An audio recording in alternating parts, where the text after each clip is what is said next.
Hey, US1, you ever wonder where average things are manufactured? Why, at the Satisfactory. Hmm. All right. Hey, happy May. Oh my goodness, it's May already. Um, so for today, we're going to finish reconstruction. So I've got the video for you at the end of the notes, and that's kind of important because your homework is an essay. So again, this is kind of like those test essays. This actually would have been your test essay if we were back in class on the test. So your question asks you to look at um, basically the Civil War as the War of Northern Aggression, which is how Southern historians refer to the Civil War as, it's the War of Northern Aggression. So your question asks you to evaluate that. Was it truly a war of Northern aggression? So the question asks you to look at from before the war, during the war, and after the war. So before the war, that would be stuff like purposes of the war. Why was both sides fighting? That would be, strategies. How are we going to win the war? That type of thing. During the war are the actual battles. So that could be tactics. That could be, strategies while the fighting is actually going on. That type of thing. Battles themselves. And then after the war is reconstruction. Okay, so that's what your essay is. And again, it's just like your tests essays, right? So nothing, not expecting anything bigger, anything longer than what you normally would give in class. Again, out of 30 points. Okay, so before, make sure again you talk about those three aspects, right? Before the war, during the war, after the war. Before the war, talking about strategies, aims, why are they fighting, recruitment, that type of stuff. During the war, tactics in terms of how they fought, um, and then after the war, reconstruction. Okay, and again, you can disagree that is it northern aggression? Is it not northern aggression? Did the North fight an aggressive war? It doesn't mean the North was wrong to fight it, but was it aggressive? Okay, meaning was the South then defensive and passive? That type of thing. Okay, so that's what you're looking at for your essay. And again, so you've got a bunch of days to do that, right? So class then won't meet again until Tuesday, so you've got a good bit of time. Okay, so I hope all is well. Stay safe, stay smart, and I'll talk to you guys later. So when Andrew Johnson begins vetoing legislation meant to support freedmen, the radical Republicans in Congress need to respond. And so, what they come up with to basically counter Johnson's arguments that these laws that are being passed are unconstitutional is that they change the Constitution. So, the 13th Amendment is finally ratified, which actually had begun during Abraham Lincoln's time. Um, and the 13th Amendment, quite simply, ends slavery. And then the 14th Amendment is passed. The 14th Amendment is again meant to counter the Black Codes. The 14th Amendment grants civil rights. Now, it doesn't say who specifically these civil rights are. It says that basically everyone's entitled to civil rights. It also establishes birthright citizenship. So if you're born here in the United States, you're entitled to citizenship. The other real interesting piece to the 14th Amendment, actually, there's two other real interesting pieces to it. One is that rights are not listed. So it doesn't say specifically what these rights are, which allows those rights to evolve over time. So the 14th Amendment in 1866 is talking about blacks and former slaves, but the 14th Amendment in 2020 could be talking about the LGBTQ community. It could be talking about Muslim Americans. It could be talking about Asian Americans. It could be talking about anyone. Uh, and it certainly has been used over time by various minority groups to ask for, again, their civil rights. It will be the 14th Amendment, which the Supreme Court will use, says that there's a constitutional right to gay marriage. The other interesting piece about the 14th Amendment is that it shifts enforcement away from the states towards the national government. So when the Constitution was written, the fear was of a government, a strong government. If you look at the Bill of Rights is a list of things that the federal government cannot do to you. It doesn't say anything about the states because states were local. And so the thought was that states would look after their own individual citizens. What has happened now during Reconstruction is that the states are not looking after former slaves. They're not looking after those freedmen. So we can't trust the states to do what's right, hence those black codes. So now the federal government will be the one to kind of enforce these things. It's a completely different way of looking at the Constitution and constitutional rights. And the 14th Amendment, over the years, will be expanded even more to incorporate um, those federal protections as state protections as well. So when the South is told that, hey, we still have that 10% plan, right? Where 10% of the population has to take that oath and then they're allowed to come back in. But you have to take that oath to uphold the Constitution.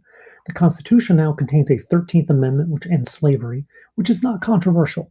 Everybody knew that slavery was not going to exist anymore. Everybody understood that. Everybody knew that's what the Civil War was truly about. The South lost, slavery is done. Everyone is okay with that.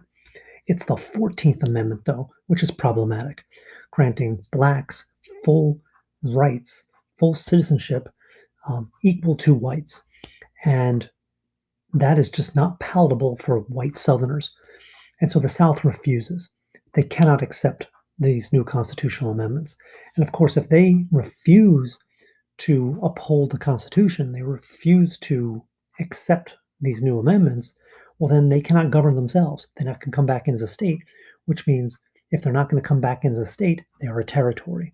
And if they are a territory and they cannot govern themselves, then they need to be governed by the national government. And so Congress then will take over, and the radical Republicans get exactly what they want. So when states refuse to agree to the 14th Amendment, Congress takes over. And so what we have is something called the Reconstruction Act, or sometimes called the Military Reconstruction Act, because the South is going to be divided into 5 distinct military districts. The Army will return to the South, and the Army will govern. In addition, you now get a 15th Amendment. A 15th Amendment grants voting rights to African Americans.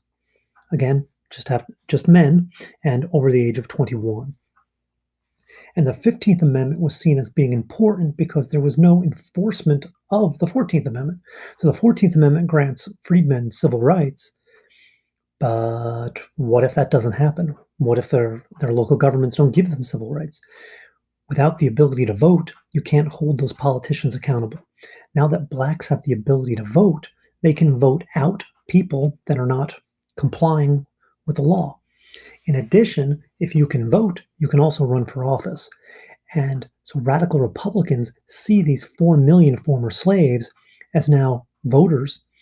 And who are they going to vote for? Are you going to vote for the Democratic Party? Or are you going to vote for the Republican Party that just won the Civil War and is run by abolitionists? You're going to vote Republican. And so former slaves now are seen as a reliable voting bloc and is seen as an excellent counterbalance to white Democratic Southerners. In terms of governing the South, you're going to need help to do this. So two groups of people kind of emerge, and we get 2 nicknames for these people, both of which are not very nice. So Southerners who help out in Reconstruction, Southerners who decide that they will participate in these new governments that are being created by the North, will help the military, they are called scallywags. Northerners who come south to assist are called carpetbaggers. Now, with the military in charge of governing the South, there's one problem. The President of the United States is Commander in Chief. He's in charge of the military. Andrew Johnson has shown that he is against radical Republican Reconstruction, and Andrew Johnson has shown that he wants to be more lenient towards the South. So Andrew Johnson plans to use the military not as a harsh instrument of revenge, as some in the North are looking at, but instead to carry out his policies, and he argues Lincoln's policies of forgiveness. Well, Thaddeus Stevens and the radical Republicans can't have that. So they pass a law called the Command of the Army Act, which removes the president as commander in chief. It allows Congress to name a commander in chief, and Congress names Ulysses S. Grant as commander in chief. And as Thaddeus Stevens says, that yes, the president is commander in chief, but Congress is his commander. Of course, this is blatantly unconstitutional. Andrew Johnson, of course, is going to veto this, and Congress is going to override that veto. Johnson's next ploy is to get rid of the Secretary of War. The Secretary of War, well, the argument, according to the president, goes, okay, if the president can't dictate and determine who's in charge of the military, well, then the Secretary of War must have that ability. So Johnson's like, all right, I will fire the Secretary of War, who is a holdover rather, from Lincoln's presidency, Edward Stanton. And so Johnson starts talking about firing him. Congress learns of this, and Congress passes a law called the Tenure of Office Act, which prohibits the president from unilaterally firing cabinet officials without the approval of Congress. Again, blatantly unconstitutional. Johnson sees this as unconstitutional, fires Secretary of War anyway. The Secretary of War, for his sake, refuses to leave his office. He actually padlocks the door and basically lives inside his office for a good bit of time while all this is going on. But Johnson has broken a law. And once the president breaks a law, he can then be impeached, which is exactly what the radical Republicans wanted. So Congress passes articles of impeachment. They are universally, overwhelmingly supported by the House of Representatives. It then goes to the Senate. The trial is held in the Senate, and in the Senate, Andrew Johnson is acquitted. He is found innocent by one vote. A senator from Kansas by the name of Edmund Ross changes his vote at the last minute, with the idea being that I don't like Andrew Johnson. I don't like the man, but he didn't do anything wrong. And the idea that impeachment is not a sword, but impeachment is a shield. Impeachment is not to be used as a weapon against politicians that we don't like. Instead, impeachment is supposed to be used as a shield to protect us from politicians who are corrupt or do other illegal actions. Of course, all this is happening in 1868. It is the end of Andrew Johnson's term. He is not going to run for re-election. And so Andrew Johnson leaves office, and Ulysses S. Grant runs for the presidency in 1868, and he overwhelmingly wins in 1868 and will serve for 2 terms. We'll talk a little bit more about his presidency with our next unit. So we'll skip ahead here after those 8 years to the election of 1876. In the election of 1876, we had Rutherford B. Hayes, who was the Republican candidate from Ohio. He's the gentleman you see at the top there of the screen, versus Samuel Tilden, a Democrat of New York, who kind of looks like a human turtle. So this is an interesting election because Reconstruction is the issue. Republicans say they will continue with Reconstruction. The Democrats want to bring it to an end. Tilden, on election night, has 184 electoral votes. Rutherford B. Hayes has 165. The thing is, though, you need 185, so Tilden is 1 vote short with 20 disputed votes. And those 20 disputed votes, nobody knows who actually won those disputed votes. To this day, we don't know who truly won those votes. We have corruption on both sides. So now what do? So a compromise has to be reached. And so we have an informal compromise, which is known as the Compromise of 1877. And so all 20 disputed votes will go to Rutherford B. Hayes. And so Rutherford B. Hayes is going to win the presidency with a tally of 185 to 184. He wins by 1 electoral vote. And in return, what do the Democrats get? They get an end to Reconstruction. And with an end to Reconstruction, the soldiers go home, and the South is allowed to govern as they want. And it brings an end to Reconstruction. And with the military gone, and with the federal government oversight gone, there's nobody now to protect African Americans. There's nobody there to protect blacks. There's nobody there to enforce the 14th Amendment. There's nobody there to enforce the Civil Rights Act. And what we get now is a huge backslide in the rights of African Americans in the United States. This is the beginning of all those Jim Crow laws. This is the beginning of segregation laws. And this is the beginning of that type of system, which will be in place all the way through up for another century. And it'll take Martin Luther King in the 1950s and the 1960s to fight for the enforcement of the laws that are already on the books, meaning that Civil Rights Act and the 14th Amendment. So, with the end of Reconstruction, it does kind of represent a lost opportunity. There was a chance here to rebuild the country after the Civil War and to rebuild it in a way that was truly colorblind. And this idea of liberty and justice for all.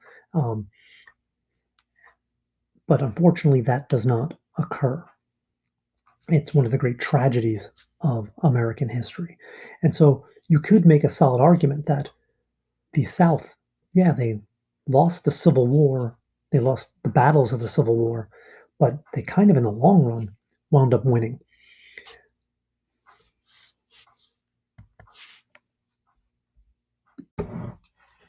So this is Wrigley right here. He was the one you heard falling down the steps at the beginning of the video, but as you can see, he is okay. Yes, so there you go. So you don't have to worry about that over the weekend. Have a good day.